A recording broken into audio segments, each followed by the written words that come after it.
Hello, and welcome to my review of Deb Never's House on Wheels EP.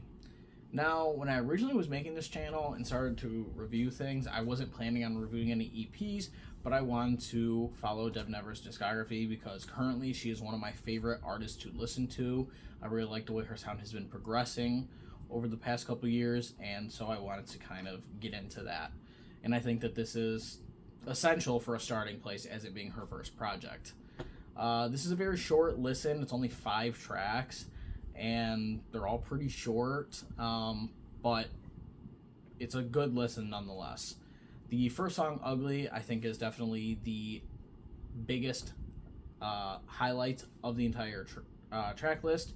It is definitely, I think, the best produced. I think her vocals sound the best on this one, and I think the writing is spectacular, and it's very encapsulating. This was the original lead single to the project, and it's the one that kind of got a little bit of buzz around her name, although she still is pretty much underground. She does have a couple features. She was on Brockhampton's 2019 album Ginger. She was on the first track No Halo, and she was also on Push by Slow Tie. Those are the only real big names I believe that she's worked with, at least that I know of. I'd have to check to see if there's more, but yeah, this, other than those 2 features, this was kind of the big thing to get her a little bit of buzz going, and I think deservingly so. It's a fantastic heartbreak song, and it definitely sets you up for what is to come. Following up this track is Same. Not the biggest fan of the song, and it's not anything to do with Deb. It's actually more on the production side, and it's just that the production is not all there. I like the guitar that goes through the entire track. That's really nice, but the percussion on it is pretty boring. It's kind of just this trap hi-hat that goes throughout with other drums amongst, but it's really just kind of boring. I think that they could have done something else to better complement her vocals, but you know, is what it is. I still think she does a really good job, and so that is definitely the highlight of the track. Again, she has good writing, but you know, I don't know. That's kind of like a take it or leave it, I guess. So yeah, Out of Time, the third track on this, definitely sounds very Nirvana influence in my opinion, which makes sense because Deb in an interview said that Nirvana was one of her biggest influences, so it makes sense to have that sort of sound kind of sprinkled throughout her music, and it just really shines through here. The problem I have with this track is that I feel like when she was writing this, she had like a really good chorus, and then she was like, okay, I have to find something to put in the verses, and it feels just very lazy. I feel like the verses are not all there, and they're kind of just lackluster. It seems like the entire song was built around the chorus, which is the shining moment, besides the instrumental, I would say. So that is not great. It's definitely, I don't really like when artists do that. I don't think anyone really does, but you know, what are you gonna do? The rest of the song is really good though. The writing on the chorus and the production, as I said before, was really good.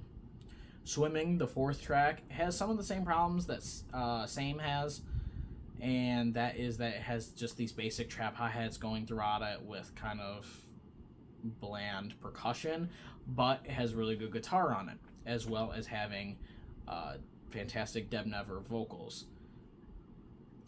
Basically, she doesn't have very many vocal performances that are bad. I feel that she is a very ambitious and outgoing vocal performer, and someone who I think is going to be eventually a bigger name. I'm not sure how big, as I mean, indie pop and bedroom pop is getting bigger and bigger every year, but again, it's not like necessarily a mainstream genre.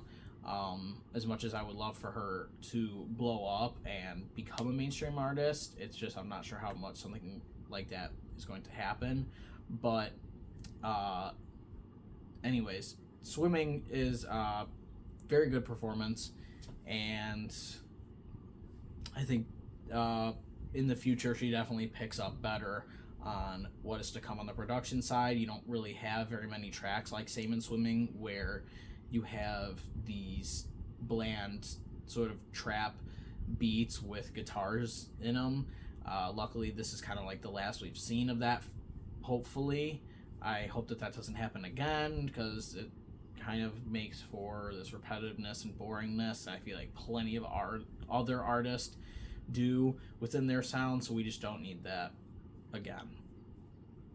Don't Know What You Want From Me, the last song, the demo, I think is really good, and I feel like fully showcases Deb Never's sound and what she puts into these tracks. It's very stripped back. You don't have like this polished sound on it. It's just her vocals and the guitar, and off the top of my head, there's really not much or any percussion throughout it, but it's just a fantastic one. As I said, my favorite is personally Ugly amongst the whole track list, and then Swimming. But yeah, I'm very excited to talk about her more and more. This is definitely an essential starting point, even though it is definitely, I would say so far, her weakest release that she has put out. I can't wait to talk about her sound more. Definitely check her out. I would rate this project about a 68%. Thank you for watching. I can't wait to see you in the next one. Bye now.